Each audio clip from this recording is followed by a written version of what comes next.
नाजरीन, मैं सबिहा तबस्सुम और आप देख रहे हैं 95 उर्दू खबरनामा। सबसे पहले पेश हैं सुर्खियां।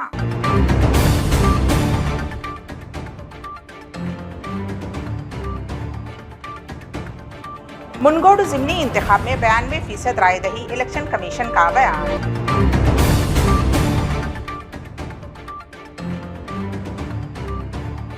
अरकान असम्बली की खरीदारी मामले में वजीर आला के चंद्रशेखर राव की बीजेपी पर कड़ी तनकीद।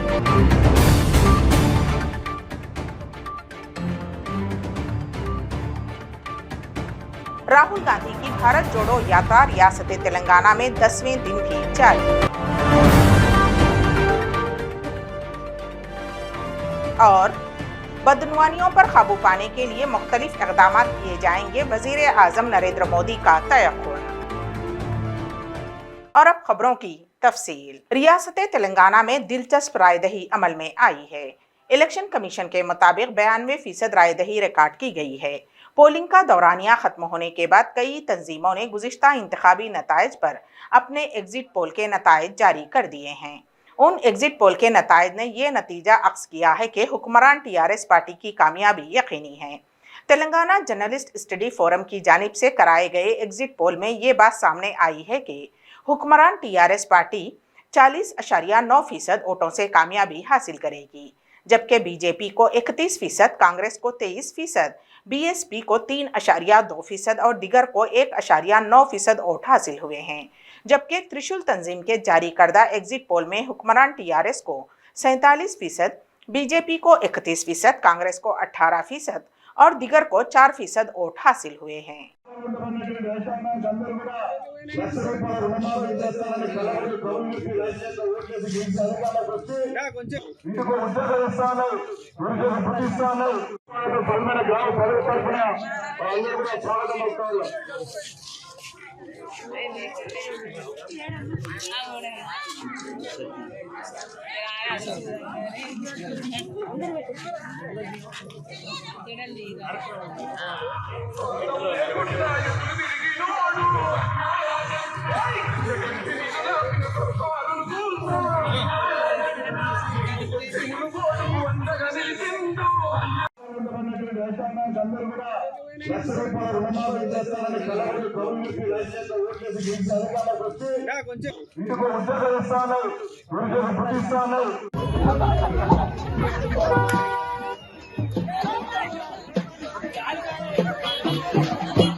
रियासती वजीर आला के चंद्रशेखर राव ने अरकानी असम्बली की खरीदारी मामले पर भारतीय जनता पार्टी के कायदीन पर कड़ी तनकीद की। उन्होंने कहा कि उनके पास अरकान असम्बली को लालच देने की कोशिश करने वाले सारे सबूत मौजूद हैं और ये सिलसिला कई दिनों से चल रहा है। वजीर आला ने सवाल किया कि अगर हुकूमत को गिराने की कोशिश की जाती है तो क्या वो हाथ पर हाथ धरे बैठे रहेंगे। 3 గంటలు ఉన్నటువంటి దాని యొక్క మినీ 3 గంటల్లో ఇప్పుడు హైకోర్టు ఉంది, మీరు కావాలంటే వాళ్ళని అప్లికేషన్ పెట్టి కూడా తీసుకోవచ్చు. మేము మీడియా హౌసెస్ కూడా పంపిస్తున్నాం, దానిలో మీకు కూడా వస్తుంది అందరికీ. సబ్జెక్ట్ ఏంటంటే మేము అంత రెడీ ఉన్నాం. ఆయన మాట్లాడండి ఫోన్లో, ఎవరు ఈయన మాట్లాడు, లైవ్లో మాట్లాడు. మాట్లాడి బేరంగీరం అంత మాట్లాడి కొంత మలయాళంలో మాట్లాడి అని మాట్లాడి మీరు విన్నప్పుడు కనబడుతుంది ఇక్కడ డీటెయిల్గా. అది వీడియో కాబట్టి మీరు కూడా మీ ల్యాప్టాప్లో చూసుకోవచ్చు, మీ ఫేస్బుక్లో డౌన్లోడ్ చేసి చూసుకోవచ్చు, మీరు రకరకాలుగా చూసుకోవచ్చు, మీ ఐప్యాడ్లలో కూడా మీకు పూర్తి క్లారిటీ వస్తుంది, కంప్లీట్ సంపూర్ణమైన క్లారిటీ వస్తుంది. ఇక మీడియా హౌసెస్కి పంపించే ప్రాసెస్లో మన స్టేట్లో ఫస్ట్ పంపమన్నాం. మీ యొక్క టీవీలకు ఎలక్ట్రానిక్ మీడియా కూడా పోతా ఉంది, ప్రింట్ మీడియా కూడా పోతా ఉంది, బహుశా పోయి ఉంటుంది ఈ పాటికి. పంపిస్తున్నారు, అన్ని ఏర్పాట్లు అయిపోయినాయి. నెంబర్ ఆఫ్ కాపీస్ ఎక్కువ కాబట్టి పంపుతున్నారు. నేను నెల మిమ్మల్ని కోరేది ఒకటే, దయచేసి ఒకనాడు ఎన్టీ రామారావు గారు ప్రభుత్వాన్ని దుర్మార్గంగా కూలిస్తే ఇదే గడ్డ మీద అందరం కూడా కలిసి కొట్టాలి, మరోజు పార్టీలకు అతీతంగా కూడా కొట్టాలి. ఇది టూ మచ్, ఇది అన్యాయం, ఇది కరెక్ట్ కాదని చెప్పి మీరు వింటే మీరు ఆశ్చర్యపడతారు. మీరు ఇళ్ళకి వెళ్ళిన తర్వాత వినొచ్చు, మీ ఆఫీస్కి వెళ్ళి వినొచ్చు.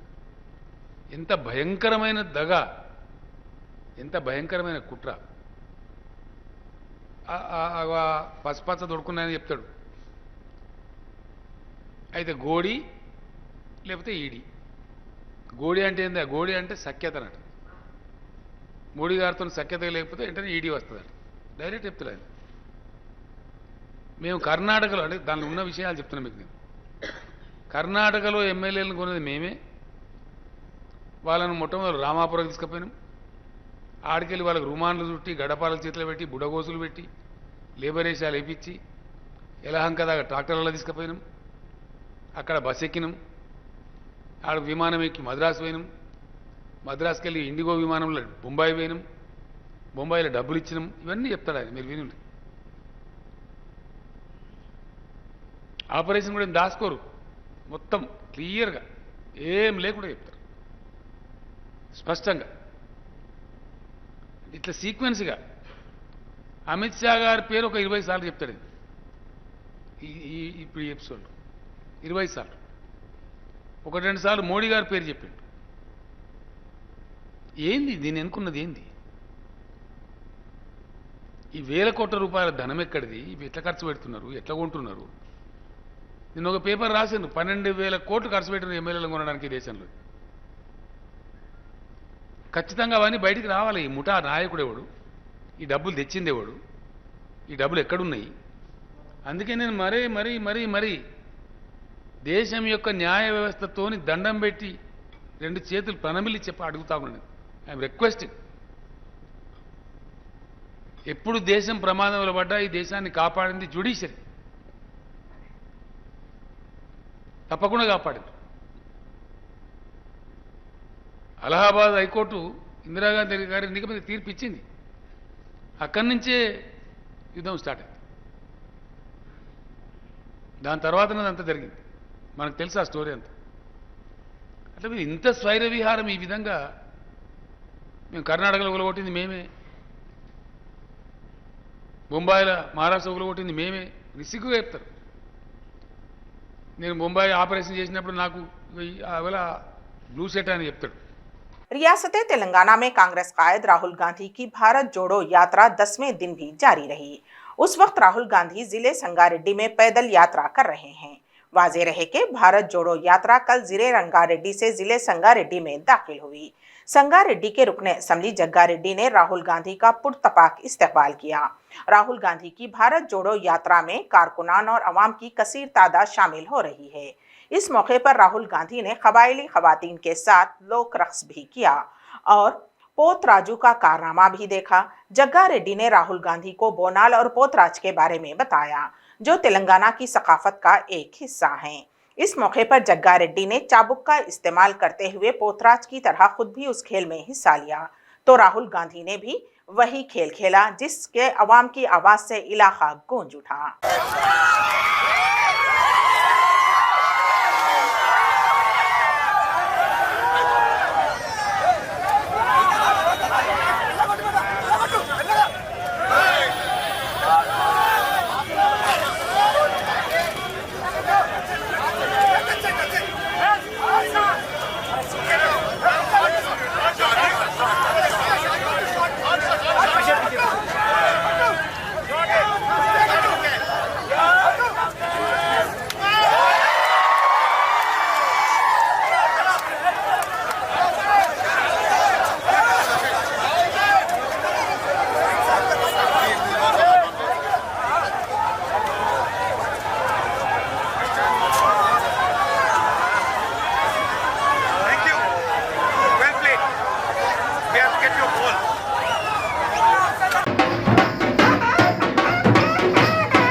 बीजेपी तेलंगाना के सदर बंडी संजय ने मीडिया कॉन्फ्रेंस मुनक्किद की।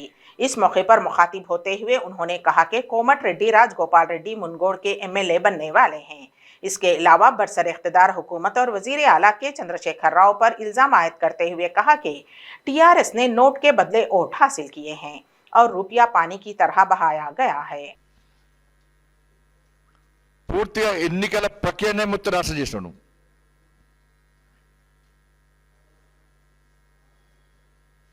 ఎన్నికలను జరపలేని నిస్సహాయ స్థితిలో ఉన్నటువంటి నువ్వు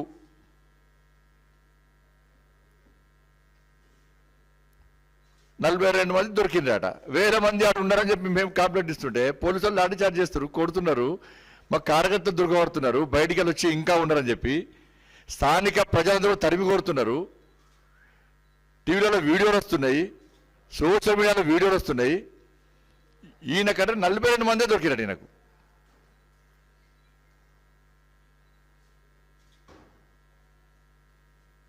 ఇంకా ముఖ్యంగా పాపం 7 సంవత్సరాలైన పోస్టింగ్ అట్నే ఉండే, పాపం ఏం చేయలే. పాపం సిపి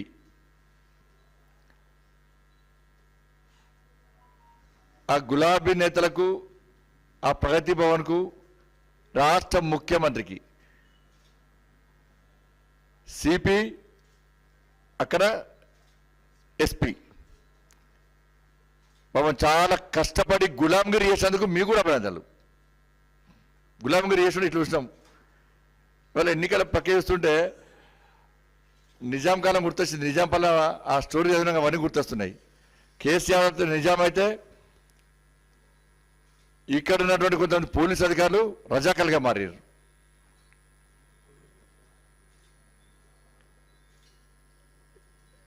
పాపం ఇక గుడిదక్షిణ తీసుకున్నాడు. పాపం 7 సంవత్సరాలు పాపం ఏం లేకుండా ఎంత చంపుకుంటా అంత, ఎంత దోసుకుంటా అంత, ఇక ఆయనతో గులాంగిరి చేయకుండా ఎట్లుంటే చేసిండు. పాపం గుడిదక్షిణ చేసిండు. ఇవాళ ఇంత ఘోరం అంటే ఇవాళ ఇప్పుడే రాజగోపాల్ రెడ్డి గారు శివనగూడెం పోతే పోలీసుల సమక్షంలో టీఆర్ఎస్ పడవలు తప్పదాగి రాళ్ళదాడి చేశారు. మరిగూడెంలో సిద్దిపేటకి కొంతమంది టీఆర్ఎస్ పార్టీ కార్యకర్తలు 200 మంది వస్తే భారతీయ జనతా పార్టీ కార్యకర్తలు వాళ్ళని పట్టించే ప్రయత్నం చేస్తే పోలీసు వాళ్ళు టీఆర్ఎస్ పార్టీ కలిసి కొట్టారు.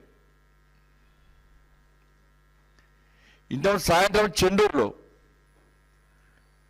అక్కడ మున్సిపల్ వైస్ చైర్మన్ సుజాత గారి యొక్క భర్త వెంకటేష్ గారు ఓటు వేయడానికి క్యూలో నిల్చుంటే దాదాపు 2000 మంది ఉన్నారు. ఆడ స్థానిక సిఐ వచ్చి నిన్ను ఎస్పీ గారు రమ్మంటున్నారు, ఎస్పీ గారు మాట్లాడతాడు అని చెప్పి క్యూలో ఉన్న వ్యక్తిని తీసుకొని వచ్చి ఎస్పీ గారు చూపెడితే ఆమె రెచ్చిపోయింది. పాపం వీళ్ళు ఇక్కడి నుంచి లిఫ్ట్ అయ్యాట.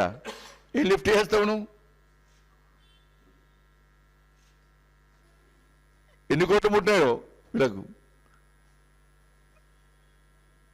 ఒక ఎస్పీ, ఒక సిపి కనీసం కింద సిబ్బంది నవ్వుకుంటారు మీ ఇద్దరు చూసి.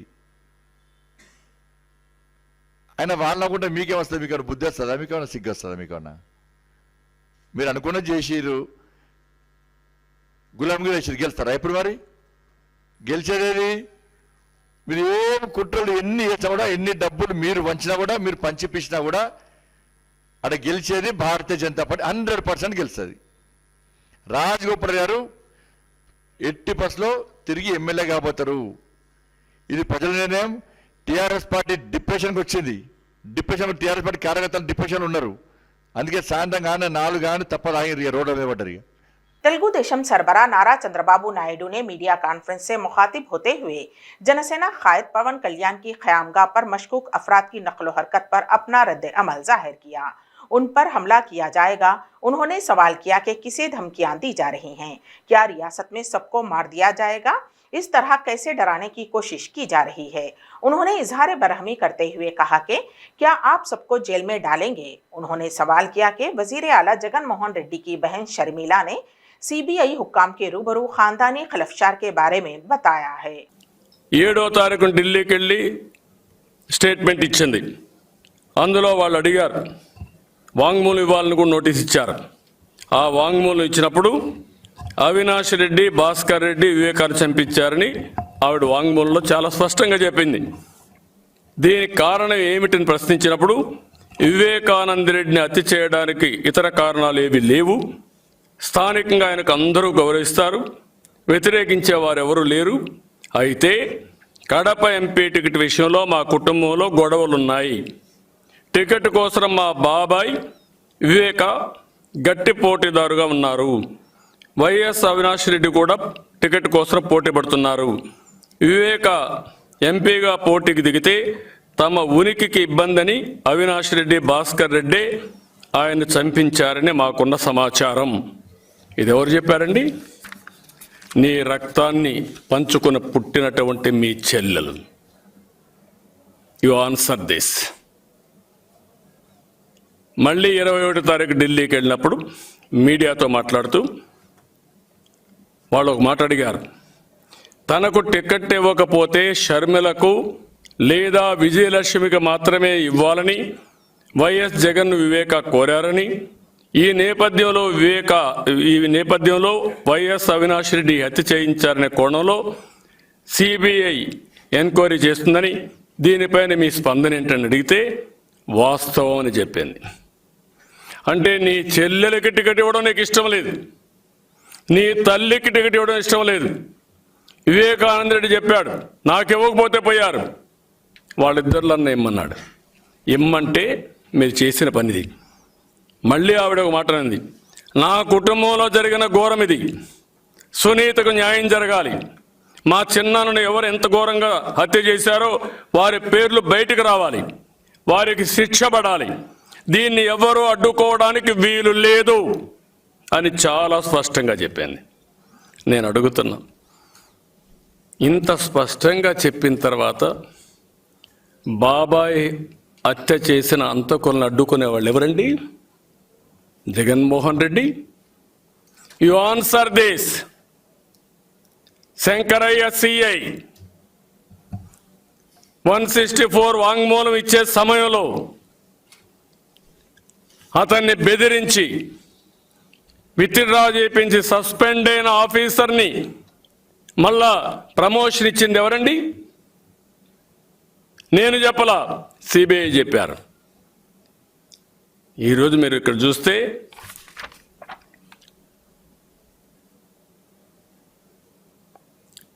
it is also pertinent to observe that Udaya Reddy has also launched a private complaint against Ram Singh, additional SP of CBI, before the mobile magistrate Kadapa, and the said complaint was forwarded by the magistrate of the SHO RIMS PS U by section 156(3) CRPC, and the HSO RIMS PS has registered the FIR, and the Honorable Court in CR LP number 1258 of 2022 has stayed all further proceedings in the said order, in the said case.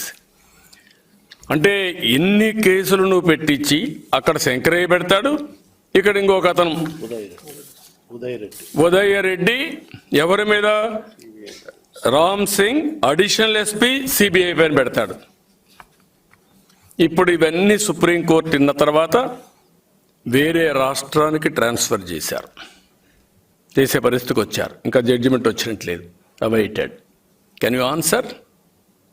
ఇవన్నీ బయట వస్తాయని ఈరోజు అయ్యన్న పాత్రుడి పైన ఆయన భూమి 2 సెంట్లు నాలా రూల్స్ని అతిక్రమించాడని, అది కూడా ఎవడో ఒక ఆఫీసర్ మల్లికార్జునరావు ఆయన ఇప్పుడు వచ్చి సిబిసిఐడి ఆఫీస్కి వచ్చి, సార్ నాకు అన్యాయం జరిగిపోయింది కాబట్టి నువ్వు కేసు పెట్టేయాలా, ఇది నా సంతకం కాదు అని ఆయన చెప్పాడని నువ్వు కేసు పెట్టి, అయ్యన్న పాత్రుడు ఎక్కడా పేరు లేకపోయినా ఆయన మీద ఒక కేసు పెట్టి ఆయన జైల్లో పెట్టేయాల. ఏమి శభాష్ జగన్మోహన్ రెడ్డి, నీ పరిపాలన, పోలీసులు ఎంత బాగా చేశారా మీరు. మిమ్మల్ని పద్మశ్రీ అవార్డులు ఇవ్వాలి, పెద్ద పెద్ద అవార్డులు ఇవ్వాలి మీ అందరికీ. చీకొడతారు పబ్లిక్ మిమ్మల్ని, గుర్తుపెట్టుకోండి. ఇలాంటి తప్పుడు పనులు చేసిన వాళ్ళని చీకొడడం కాదు, అసహించుకుంటారు, సమాజమే అసహించుకుంటుంది. కొన్ని వేల కేసులు ఉన్నాయి రాష్ట్రంలో, 4 కేసులు ఆ పక్క ఈ పక్క కట్టినట్టు లేవా? నేను అడుగుతున్నా, లేవా అవి? అయ్యన్న పాత్రుడే దొరికాడా మీకు? ఇవన్నీ కూడా ఓసారి కొన్ని చిన్న చిన్న వైలేషన్స్ ఉంటే ఫైన్ వేస్తారు, చిన్న చిన్న కాంపౌండ్లు వేస్తారు. అది కాకుండా అది కూడా కాదు. ఇది వాళ్ళ భూమి పైన కట్టితే ఇచ్చారు, పర్మిషన్ ఇచ్చారు, వాడిని బెదిరించి బ్లాక్మెయిల్ చేసి ఎంతైనా కానీ సిబిఐకి వ్యతిరేకంగా సిఐని మార్చగలిగారంటే అయ్యన్న పాత్రుడికి వ్యతిరేకంగా ఎవరైనా మార్చగలుగుతారు నీ ఎంప్లాయీని? నువ్వు చెప్తే. वजीर आजम नरेंद्र मोदी ने अपने बयान में कहा है कि बदउनवानियों को किसी भी हालत में नजरअंदाज नहीं किया जा सकता।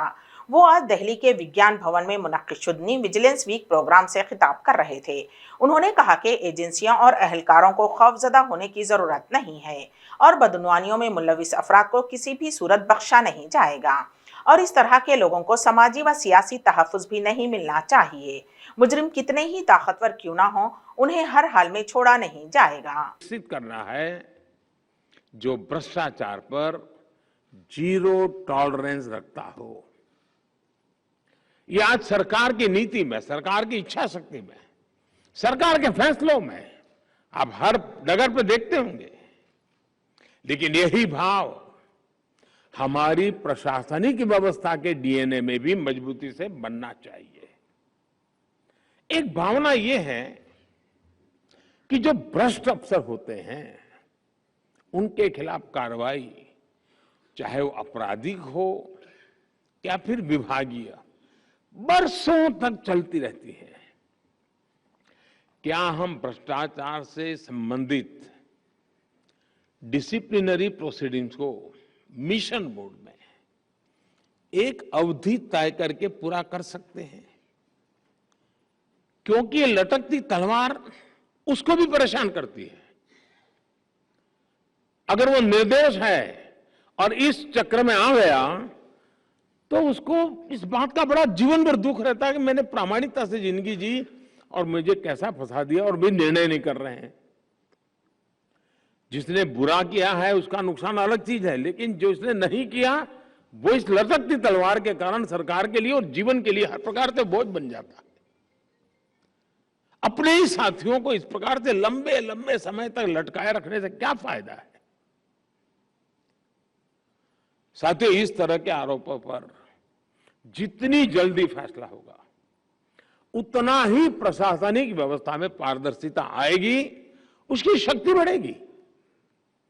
जो क्रिमिनल केसेस हैं उनमें भी तेजी से कार्रवाई किए जाने, उनकी लगातार मॉनिटरिंग किए जाने की आवश्यकता है। एक और काम जो किया जा सकता है वो है पेंडिंग करप्शन केसेस के आधार पर डिपार्टमेंट्स की रैंकिंग।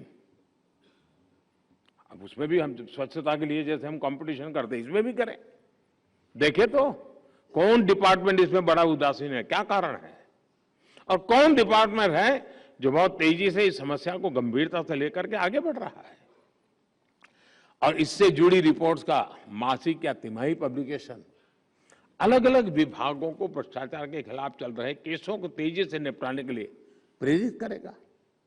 हमें टेक्नोलॉजी के माध्यम से एक और काम करना चाहिए।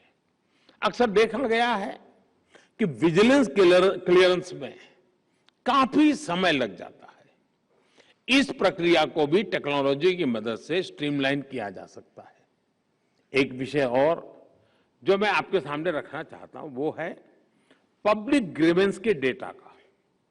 सरकार के विभिन्न विभागों में सामान्य मानवीय द्वारा शिकायतें भेजी जाती हैं, उनके निपटारे का भी एक सिस्टम बना हुआ है।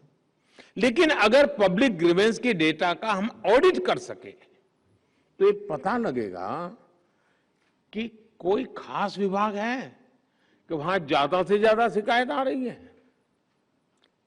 कोई खास पर्सन है उसी के यहां सब सारा मामला जाकर के अटकता है।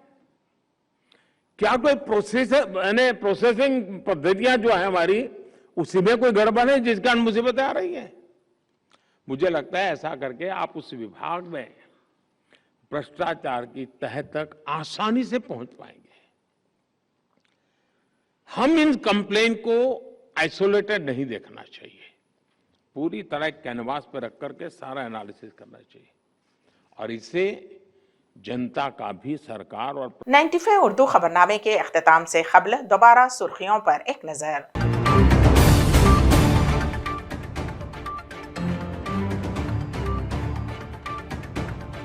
मुनगोड ज़िमनी इंतखाब में 92% रायदही, इलेक्शन कमीशन का बयान।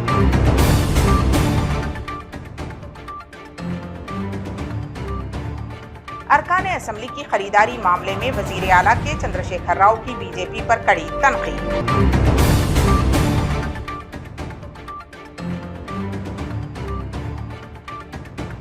राहुल गांधी की भारत जोड़ो यात्रा रियासत तेलंगाना में 10वें दिन भी जारी। और बदनवानियों पर काबू पाने के लिए मुख्तलिफ इक़दामात किए जाएंगे, वजीर आज़म नरेंद्र मोदी का तयक़्क़ुन। इसी के साथ ही 95 उर्दू खबरनामा यहीं पर इख्तिताम पजीर होता है। तो दीजिएगा सबीहा तबस्सुम को इजाज़त। अल्लाह हाफिज़।